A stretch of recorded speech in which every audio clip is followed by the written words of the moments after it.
जय हिंद स्टूडेंट्स। आज के सेशन में कवर करूंगा वोकैबुलरी का पार्ट कि इनफॉर्मल वर्ड्स क्या होते हैं और किस तरीके से लिखना है, या जब आप एकेडमिक्स लिखो तो किस तरीके से उन्हें अवॉइड करना है। आज का जो सेशन है मेनली डिपेंडेंट रहेगा एकेडमिक वर्जन पे। हालांकि मैं साथ ही साथ ये भी बताता चलूंगा कि इनफॉर्मल को कैसे यूज़ करना है जनरल स्टूडेंट्स के लिए। अब एग्जाम्पल्स में लिखूंगा वो सिर्फ एकेडमिक्स के लिखूंगा। हालांकि मैं आपको ये हिंट दे दूंगा कि इनफॉर्मल को सेम सेंटेंस में कैसे यूज करना है। जनरली मैंने ये देखा है आप लोग मिस्टेक्स करते हो एकेडमिक्स में कि फॉर्मल की जगह इनफॉर्मल वर्ड आप लोग लिख देते हो, जिसकी वजह से लेक्सिकल के स्कोर कटने के चांसेस रहते हैं। और जब आप इनफॉर्मल लेटर लिखते हो जनरल में तो कुछ फॉर्मल वर्ड्स ऐड कर देते हो, जिसकी वजह से लेक्सिकल का स्कोर कम होता है। तो आज के सेशन में यही डिस्कस करेंगे कि इनफॉर्मल वर्ड क्या होता है और अगर उसे रिप्लेस करना है फॉर्मल से तो वो क्या होना चाहिए। वीडियो स्टार्ट करने से पहले एक सजेशन आपको देता हूं कि जब आप वोकेबलरी पढ़ो तो आगे जो स्लाइड्स आने वाली हैं, पहले इनफॉर्मल की स्लाइड है, देन फिर फॉर्मल की स्लाइड है। तो जब इनफॉर्मल की स्लाइड आप देखो तो वीडियो पॉज करना, देन खुद से आंसर देने की कोशिश करना कि आपको पता है या नहीं पता है, देन फिर फॉर्मल वाली स्लाइड पे जंप करना।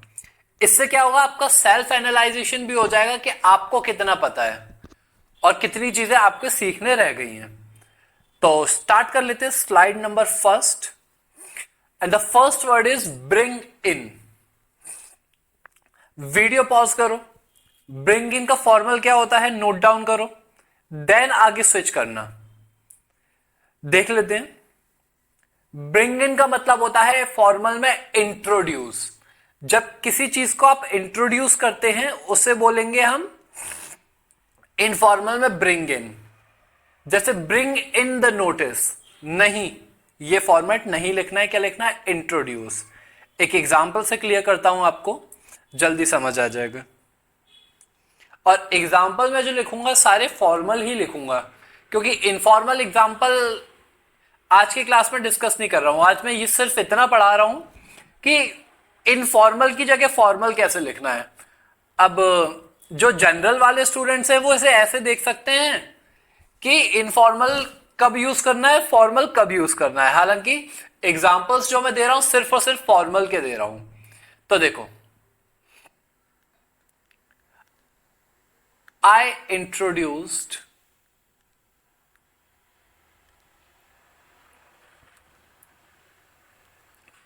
syllabus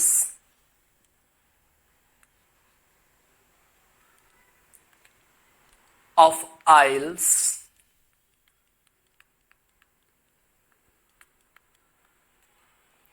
to students।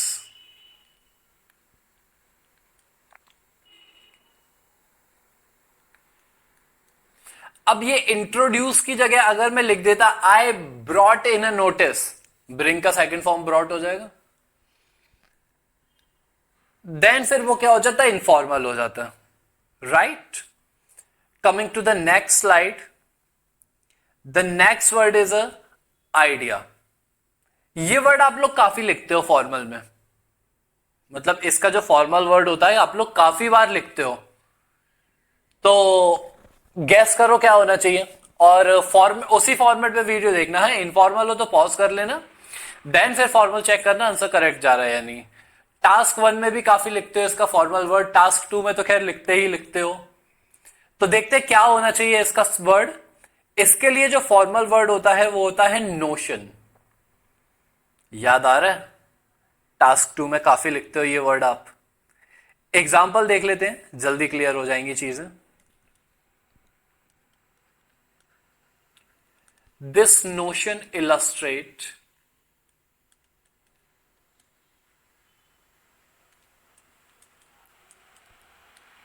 this notion illustrates the poor condition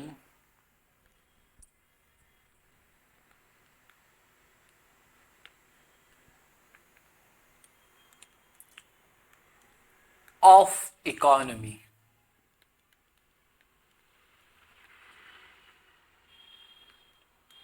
This notion illustrates the poor condition of economy. अब ये नोशन की जगह अगर आप आइडिया कर दो तो वो क्या हो जाएगा, इनफॉर्मल हो जाएगा, कि this idea illustrates the poor condition of economy, तो ये क्या हो जाएगा, इनफॉर्मल हो जाएगा, right. Coming to the third point, third vocabulary actually, and the word is call on. Call on जो वर्ड है इनफॉर्मल वर्ड है. आप ये ऐसे भी समझ सकते हो, ये लिखा वर्ब, कॉल हो गया वर्ब, देन ऑन क्या हो गया यहां प्रीपोजिशन, राइट. तो वर्ब और प्रीपोजिशन मिला के क्या बनाते हैं, वर्ब और प्रीपोजिशन मिला के बनाते हैं फ्रेजल वर्ब. और फ्रेजल वर्ब्स जो होते हैं ना वो इनफॉर्मल होते हैं, उसका यूज नहीं करना है. तो कॉल ऑन की जगह क्या यूज कर सकते हैं, तो ध्यान से देखना, कॉल ऑन की जगह यूज करेंगे विजिट. ठीक है, इसे मैं एग्जांपल से बताता हूं.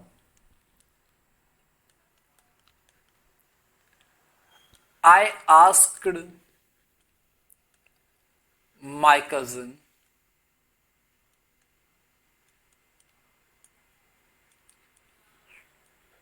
to visit me.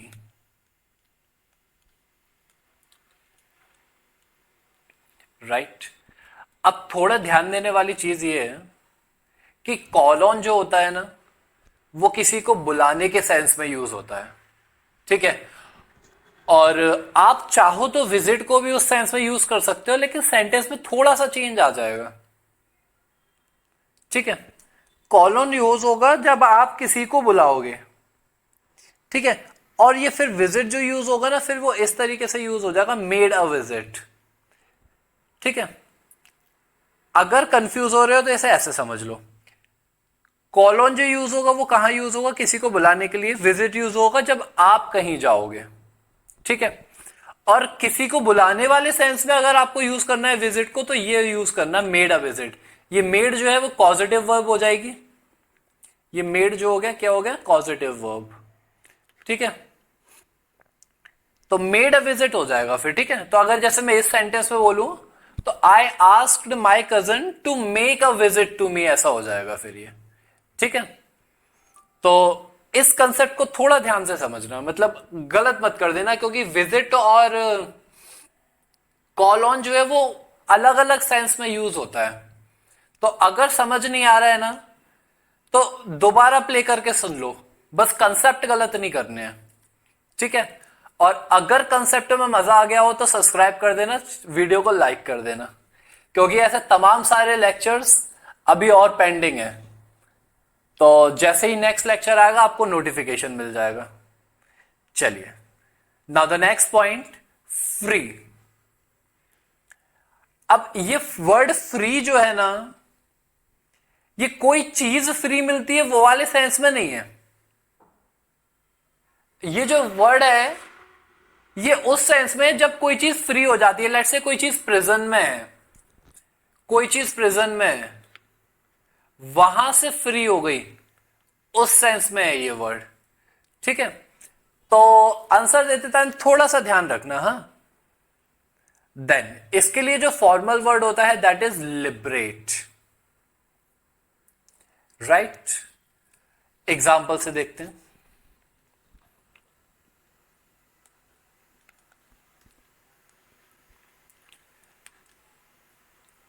Liberate person, ये ओ है. हाँ, liberate person shares meaningful idea. Idea लिखूंगा तो इनफॉर्मल हो जाएगा, मैं नोशन लिख दूं, मीनिंगफुल नोशंस. इसे ऐसा कर देता हूं, मोर मीनिंगफुल नोशंस. ये मोर मीनिंगफुल नोशंस देन अ कैप्टिव.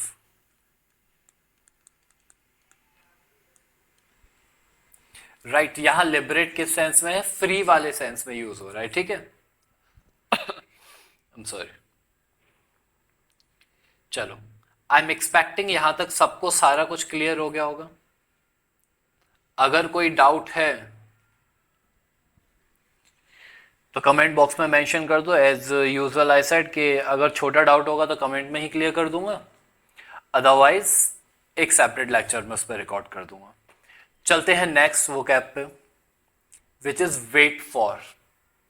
जब आप किसी चीज का इंतजार करते हैं वहां पर आप क्या यूज करते हैं, वेट फॉर का यूज करते हैं। और इसी का जो वर्ड फॉर्मल हो जाता है that is await. Students await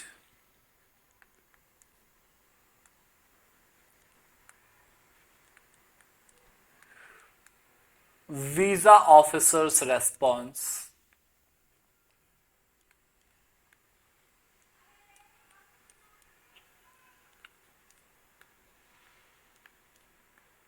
so curiously।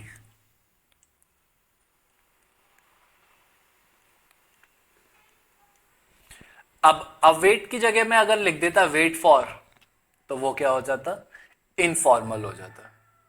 अब आप कंटेंट का लेवल देख रहे हो कि कॉलॉन लिखने से उतना ज्यादा फर्क नहीं पड़ेगा फॉर्मल राइटिंग पे, मतलब जब आप एकेडमिक में लिखोगे तो उतना ज्यादा अंतर नहीं पड़ेगा। लेकिन बेटा 0.1% की गलती भी क्यों छोड़नी है एग्जामिनर के लिए। जब बैंड 9 की जिद है तो बैंड 9 ही अचीव करते हैं ना, क्यों रखें उसे 8.5 तक। और बस यही रीजन है कि आपको इतने सारे कंसेप्ट पढ़ाए जा रहे हैं और इतने एडवांस कंसेप्ट पढ़ाए जा रहे हैं। और YouTube पे हो या ऑफलाइन हो, कंसेप्ट की क्वालिटी से कोई कॉम्प्रोमाइज नहीं होगा। जो कंसेप्ट आप ऑफलाइन पढ़ते हो सेम कंसेप्ट मैं आपको ऑनलाइन भी लेकर आ रहा हूं, राइट।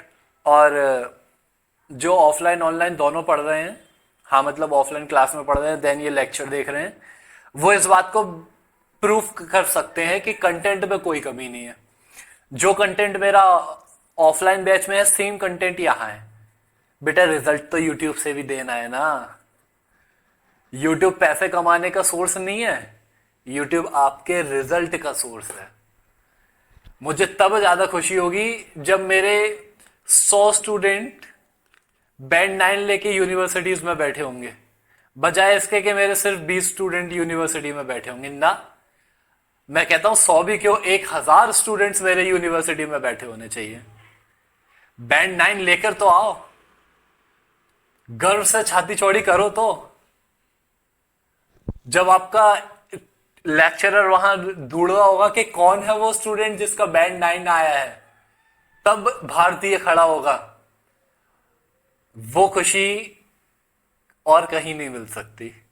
बस यही रीजन है कि YouTube पर भी मैं लेक्चर से कॉम्प्रोमाइज नहीं कर रहा।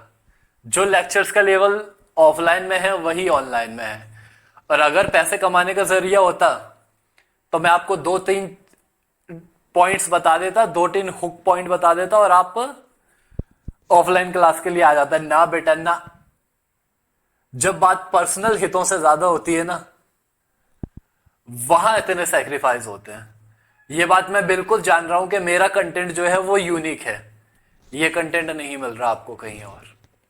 उसके बाद भी अगर मैं सब ओपन पढ़ा रहा हूं ना, तो सिर्फ इसमें एक छोटा सा स्वार्थ है, और वो स्वार्थ सिर्फ इतना सा है कि मेरा स्टूडेंट, मेरे भारत का स्टूडेंट जब किसी बाहर यूनिवर्सिटी में बैठे तो सीना चौड़ा कर बैठे कि तुम्हारी भाषा में मैंने टॉप किया है और दम है तो किसी और को करवा के दिखा दो। बस इतनी सी इच्छा है। और मुझे पूरा विश्वास है, मेरे शेरों पे, मेरी शेरनियों पे मुझे पूरा विश्वास है कि आप मेरी इच्छा पूरी करोगे। बेटा मैंने मेहनत में कहीं कमी नहीं छोड़ रहा हूं, तो बस आप पढ़ाई में कहीं कमी मत छोड़ना। चलते हैं नेक्स्ट कंटेंट पे। The next word is a beat up. Beat up word मैंने जनरली आपको यूज करते नहीं देखा है, आप इसका फॉर्मल वर्ड है वही यूज करते हो, बट फिर भी एक बार इंफॉर्मेशन के लिए मैंने ये वर्ड ऐड कर दिया, क्योंकि जनरली क्या होता है, आप लोग जब हाई वोकेबलरी कंटेंट पढ़ते हो ना, तो आप लोग कंफ्यूज हो जाते हो कि ये वर्ड यूज कैसे हो रहा है और किस तरीके से हो रहा है। मतलब आपकी जो 12th लेवल तक की या ग्रेजुएशन लेवल तक के लिटरेचर जो अगर आपने पढ़ा होगा, तब इस तरीके के वर्ड आप लोग ज्यादा देखने में मिलते हैं। अगर आपकी लर्निंग लिटरेचर बेस्ड कम रही है तो ऐसे वर्ड्स आपको देखने को ज्यादा नहीं मिलते। तो वही रीजन है, मैं आपको बता रहा हूं कि बीटअप आप लोग जनरली यूज नहीं करते, अजॉल्ट भी यूज नहीं करते। मतलब ऐसा नहीं है कि वर्ड का मतलब नहीं पता, लेकिन यूज नहीं करते। आप लोग फाइट वगैरह यूज कर लेते हो, इसके लिए वॉर यूज कर लेते हो, कॉम्बैट यूज कर लेते हो, मतलब दूसरे सेंस में। ऑब्वियसली सेम फॉर्मेट में तो यूज नहीं हो पाएगा। इसका एग्जांपल देखते हैं, अटैक यूज कर लेते हो इसकी जगह पे आप। एग्जांपल देखते हैं,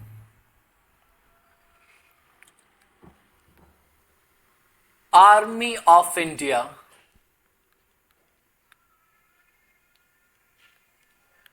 never tried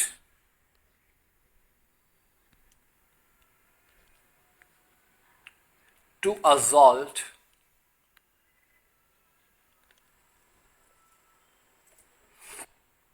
ये एल है, assault on enemies unless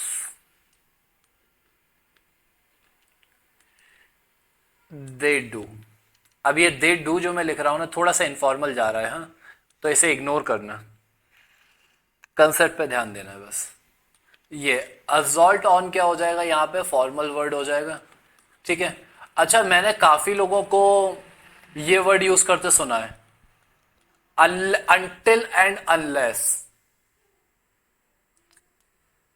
बेटा until और unless को अगर आप साथ में यूज कर रहे हो ना, तो आप आपका बैंड स्कोर कम करवा रहे हो, ये बात मेरे से लिखित में ले लो।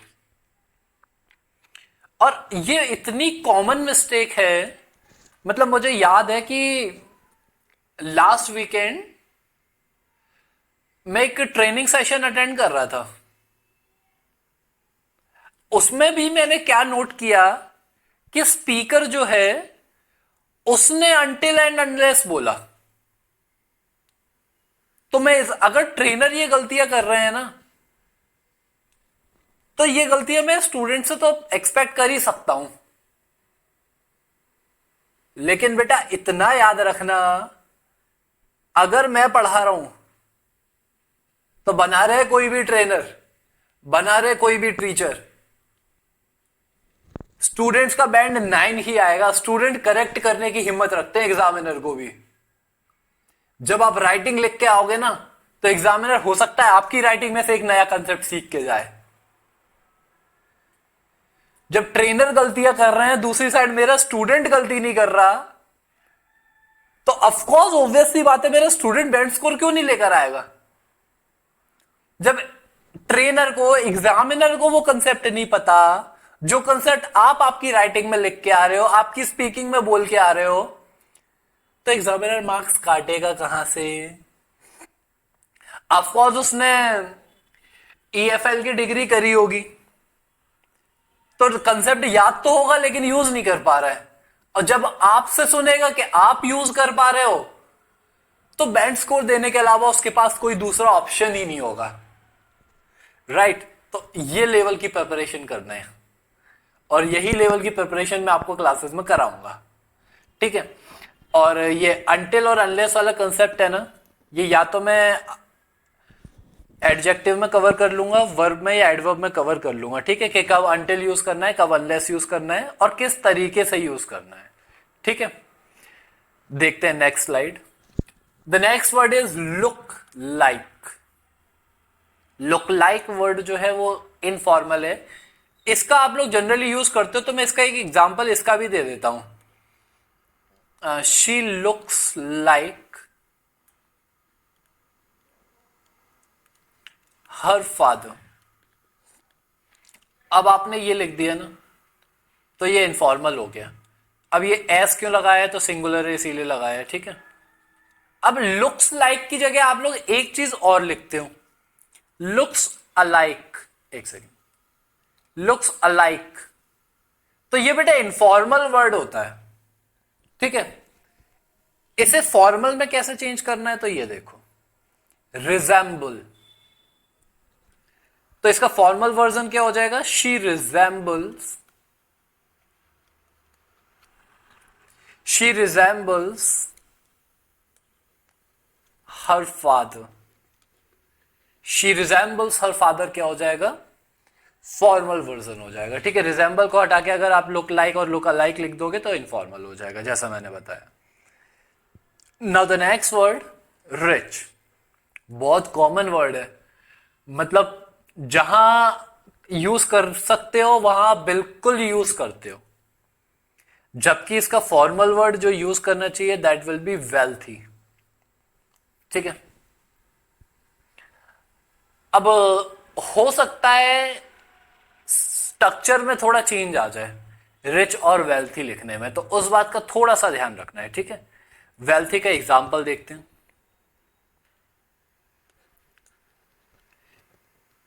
She was a wealthy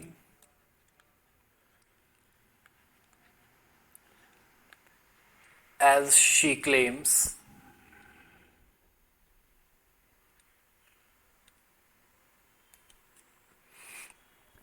donating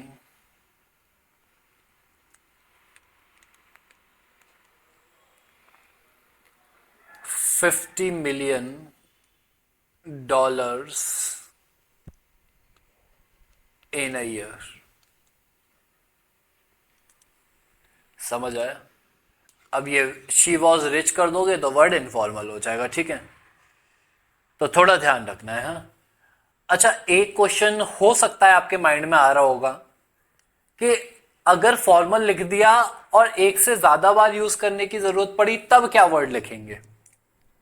of course अगर वेल्थी लिखोगे तो लेक्सिकल के मार्क्स कटेंगे, पैराफ्रेज नहीं किया है क्योंकि आपने, तब एज अ ऑप्शन ये दूसरा वर्ड कंसीडर कर सकते हो। जैसे अगर आपने फर्स्ट टाइम वेल्थी लिख लिया तो सेकंड टाइम रिच लिखने के अलावा फिर आपके पास कोई ऑप्शन ही नहीं बचेगा। हाँ, मतलब अगर आप दूसरी वोकैबुलरी जानते हो वेल्थी के लिए तब तो ठीक है, कोई प्रॉब्लम नहीं है, लेकिन अगर आप वर्ड नहीं जानते तो रिच फिर लिखना ही पड़ेगा, कोई ऑप्शन है ही नहीं है। समझ रहे हो? तो what I am trying to say कि जब एक से ज्यादा बार लिखना पड़ जाए ना, तो एकेडमिक्स में पहली प्रायोरिटी फॉर्मल वर्ड को देना, देन इनफॉर्मल को देना, ठीक है। तो that means bed score affect हो सकता है और शायद ना हो। मतलब अगर आप वेल्थी लिखने के बाद रिच लिख रहे हो तो हो सकता है एग्जामिनर इस बात को, देखो कैसे आपको एक्सप्लेन करूं, हाँ, जैसे हो सकता है वो आपके इनफॉर्मल लिखने के मार्क्स काट ले, ऑन द अदर साइड आपको लेक्सिकल में वेरिएशन करने के मार्क्स दे दे, ठीक है। तो इसका थोड़ा सा याद रखना, हाँ, कि जब कोई वर्ड में कंफ्यूज हो रहे हो कि इनफॉर्मल लिखूं या फॉर्मल लिखूं, तो एकेडमिक में पहली प्रेफरेंस फॉर्मल को देना। देन दूसरी बार अगर लिखना पड़ रहा है और आपके पास कोई आइडियाज नहीं है, कोई वर्ड नहीं है, तब इनफॉर्मल पे जंप करना, राइट। चलते हैं the next one, enjoyment. Next word जो है वो क्या है, एंजॉयमेंट। अब एंजॉयमेंट के लिए फॉर्मल वर्ड क्या होता है, तो ग्रेटिफिकेशन। ग्रेटिफिकेशन को एग्जाम्पल में कैसे यूज करते हैं या सेंटेंस क्या बनेगा इसका, ये आप मुझे कमेंट बॉक्स में मेंशन करके बताओगे। मैं जानता हूं ये वर्ड आप लोग पहली बार देख रहे हो, and that is the reason I am asking you to research on it, कि थोड़ा रिसर्च करो।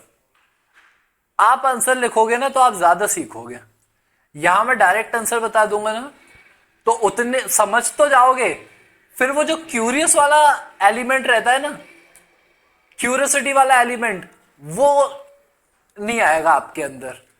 That is the reason I am saying कि ग्रेटिफिकेशन का वर्ड जो है ये मुझे कमेंट बॉक्स में मेंशन करो, that is a homework for you, ठीक है, कि ग्रेटिफिकेशन को सेंटेंस में कैसे यूज करना है। अब इतनी हिंट में दे दूं, IUN है तो नाउन फॉर्म है, ठीक है, लास्ट में ION सफिक्स लगाए तो दैट इज अ नाउन। ठीक है, नाउन के फॉर्मेट में यूज होगा। Now the next word is से नो। बहुत ज्यादा इंफॉर्मल वर्ड है, मतलब इतना बेकार वर्ड तो टच करने की जरूरत भी नहीं है, लिखना तो छोड़ो, मतलब आपके फॉर्मल राइटिंग में ये वर्ड माइंड में भी नहीं आना चाहिए। से नो बहुत बेसिक वोकैबुलरी का वर्ड है, जबकि इसकी जगह आप फॉर्मल वर्ड क्या लिखोगे? Reject. I reject your candidature.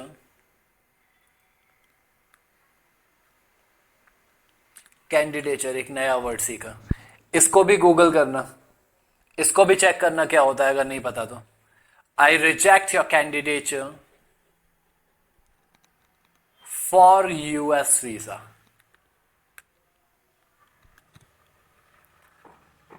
अब अगर आप वो लिखोगे इनफॉर्मल वर्ड जो हमने अभी सीखा था से नो, तो ये रिजेक्ट की जगह क्या हो जाएगा? आई से नो, तो क्या हो जाएगा? आई से no to your visa.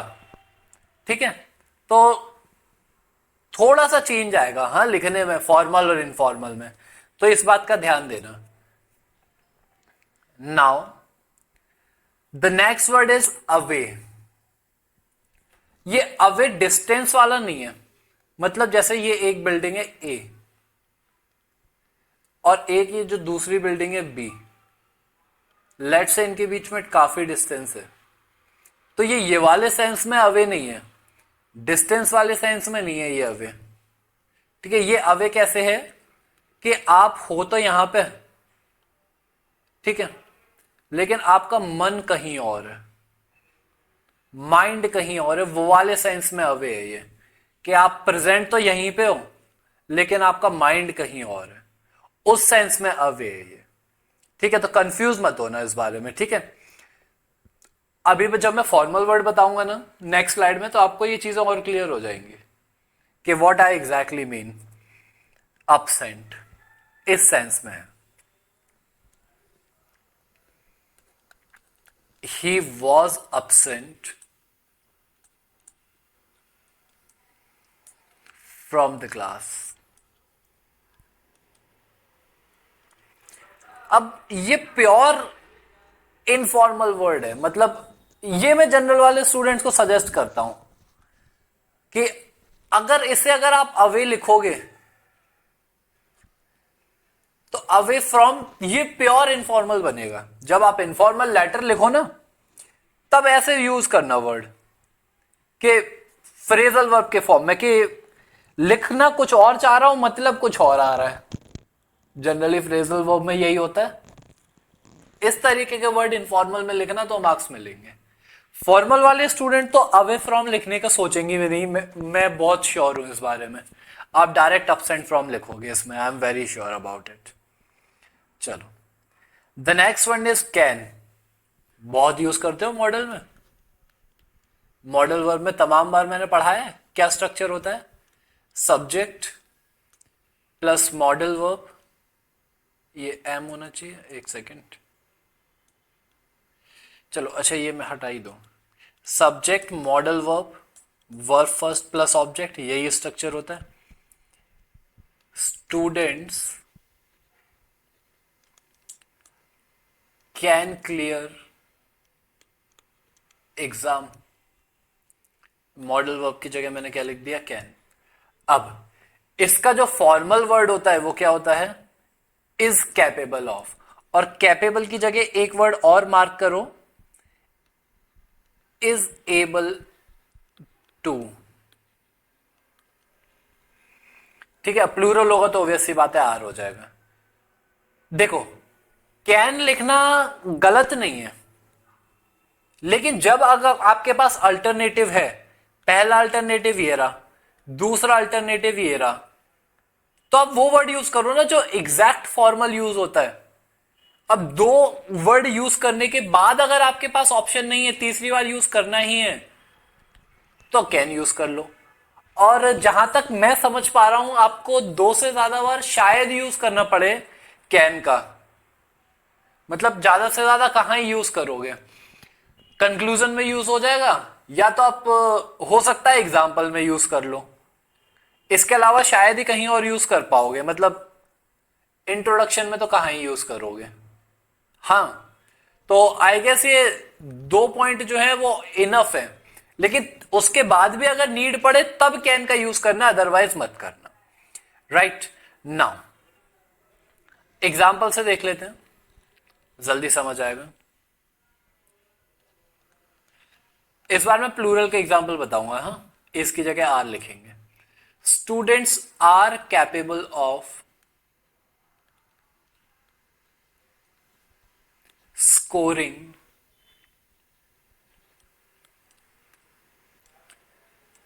Band 9। हाँ, कैपेबल है या नहीं? अगर कैपेबल है तो सब्सक्राइब कर देना, क्योंकि तमाम लेक्चर्स ऐसे आने वाले हैं बिना उसके बैंड 9 नहीं आएगा। और कंसेप्ट मजेदार है तो लाइक कर देना फटाफट से, साथ में फ्रेंड्स के साथ भी शेयर कर देना, क्योंकि बाहर रहने का मजा अकेले थोड़ा ना है, फ्रेंड्स आएगा तो ज्यादा मजा आएगा, रूम का खर्चा बचेगा बच्चों। चलो, खाने का खर्चा बचेगा, शेयर कर दो फटाफट, फायदे की बात बता रहा हूं, नहीं तो अकेले रेंट पे करना पड़ेगा, पापा की जेब पे महंगा पड़ जाएगा। चलो देखो, students are capable of scoring a band 9। अब इसी को मैं अगर इज एबल टू लिखूं तो स्टूडेंट्स आर एबल टू, यहां चेंज आ जाएगा। देखो, स्टूडेंट्स आर एबल टू, फिर ये स्कोरिंग को क्या हो जाएगा, स्कोर हो जाएगा। ठीक है, टू के साथ वर्ब फर्स्ट लगेगी, इंफिनिटिव, ये वाला फॉर्मेट। ठीक है, चलो now the next point, put. Put के लिए जो फॉर्मल वर्ड होगा दैट इज डिपॉजिट। ठीक है, प्योर इनफॉर्मल वर्ड है पुट, जनरल वाले स्टूडेंट को सजेस्टेड है। ठीक है, और फॉर्मल वाले स्टूडेंट्स जब आप एकेडमिक्स में लिखोगे तो पुट को डिपॉजिट के सेंस में मत लिखना, अदरवाइज आप लिख सकते हो। ठीक है, ये डिपॉजिट मनी वगैरह वाले सेंस में। ठीक है, एक एग्जांपल यहां देख लो, आई deposited a large sum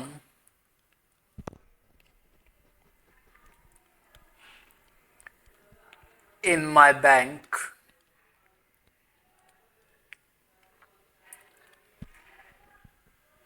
to show it as a proof।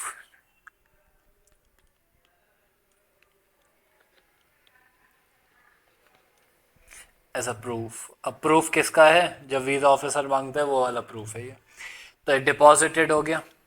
ठीक है, अब पुट कब आ जाएगा? तो ऑब्वियसली इनफॉर्मल में आ जाएगा, सेम जगह पुट रख दोगे इनफॉर्मल हो जाएगा। ठीक है, next word I run out. ये वर्ड प्योर इनफॉर्मल है बेटा, जो जनरल पढ़ रहा है ना उन स्टूडेंट्स के लिए वर्ड है ये। एकेडमिक वाले स्टूडेंट ये वर्ड सोच ही नहीं पाएंगे, आई एम वेरी श्योर, क्योंकि इसका जो फॉर्मल है ना उससे आप इसे रिलेट कर ही नहीं पाओगे। सॉल्व करने को आयरन आउट बोलते हैं। ऐसा आप, मुझे नहीं लगता अगर आप सिर्फ फॉर्मल राइटिंग लिखते हो, सिर्फ एकेडमिक की प्रैक्टिस करते हो तो ये वर्ड सोच भी पाओगे। लेकिन जनरल वाले स्टूडेंट को ये सजेशन दिया जाता है कि ये वर्ड को स्पेशल मार्क कर लें जब सॉल्व के बारे में बात हो। ठीक है, एग्जाम्पल देखते हैं। Teacher is mean to solve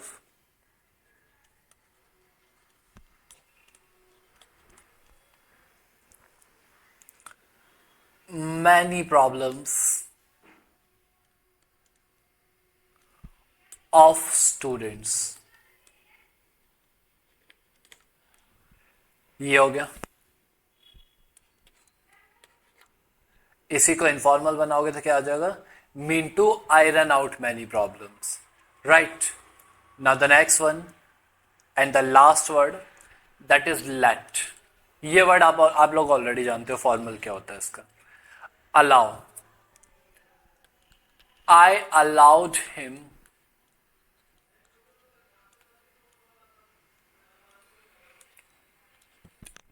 enter into the house.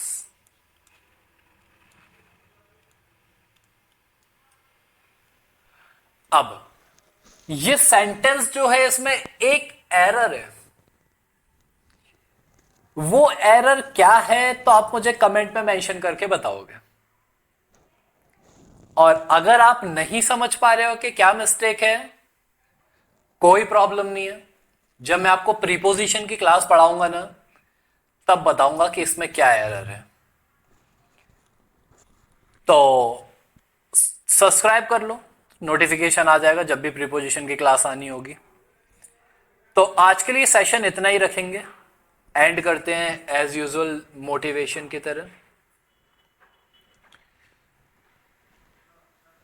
मैंने जैसा लास्ट टाइम आपको कहा कि बैंड 9 जिद होती है, जरूरत नहीं होती। जब यूनिवर्सिटी में बैठोगे, जब किसी से कहोगे कि बेटे मैं इंडिया से हूं, then the people ask, हाँ gentlemen, what you have scored in your English proficiency exam? तब चौड़ के कहना band 9 in a reading, band 9 in a listening, band 8 in a speaking and a 7.5 in a writing. What about you gentlemen? फिर वहां से response आएगा, I scored a 6.5 in a writing, 7 in a reading, again 7 in a listening. Speaking was although not very good, I scored only 6. तो वो जो proud moment आएगा ना बेटे, वो प्राउड मोमेंट जीना है, और उसकी शुरुआत आज से ही कर दो कि जब पूरी दुनिया आपको देखने के लिए रेडी हो। और मैं आपको सच बात बताऊं, बैंड 9 उतनी खुशी नहीं देगा। बैंड 9 की जो खुशियां है ना वो टेम्परेरी है। जिस चीज का मैं वेट कर रहा हूं ना वो है आपका गोल्ड मेडल, आपकी यूनिवर्सिटी का गोल्ड मेडल। जिस दिन ग्रेजुएशन खत्म होगी उस दिन जब गोल्ड मेडल मिलेगा, उस दिन पोडियम से जब कहोगे भारत माता की, और पूरा पोडियम जब गूंज उठेगा जय, feel that movement. Eyes close करो, वो मूवमेंट फील करो। मैं रिकॉल कर रहा हूं, आइज क्लोज की, भारत माता की। ये जो आवाज गूंजेगी ना पूरे पोडियम में, उस बात की जिद है। जब भारत का झंडा ऊंचा होगा ना, उस बात की जिद है। बैंड 9 लाना बाएं हाथ का खेल है, आज नहीं तो कल आ ही जाएगा। लेकिन ये जो गोल्ड मेडल की जिद है ना, ये जिद पूरी करनी है जिस भी यूनिवर्सिटी में आप बैठो, चाहे वो कैनेडियन हो या अमेरिकन हो या फिर यूरोप में कहीं हो। तो क्या जिद के लिए कमिटेड हो। और आई एम एक्सपेक्टिंग कि अगर आप वीडियो लास्ट तक देख लिए हो तो कमिटेड हो तो ही देखा है, क्योंकि कंसेप्ट जो मैं पढ़ा रहा हूं of course high level concept पढ़ा रहा हूं। और अगर आप 6.5 वाले स्टूडेंट होते तो शायद लास्ट तक वीडियो देखते ही नहीं। तो ठीक है, ऐसे तमाम सारे कंसेप्ट्स और आने वाले हैं। तो तब तक के लिए Jai Hind, good bye, take care.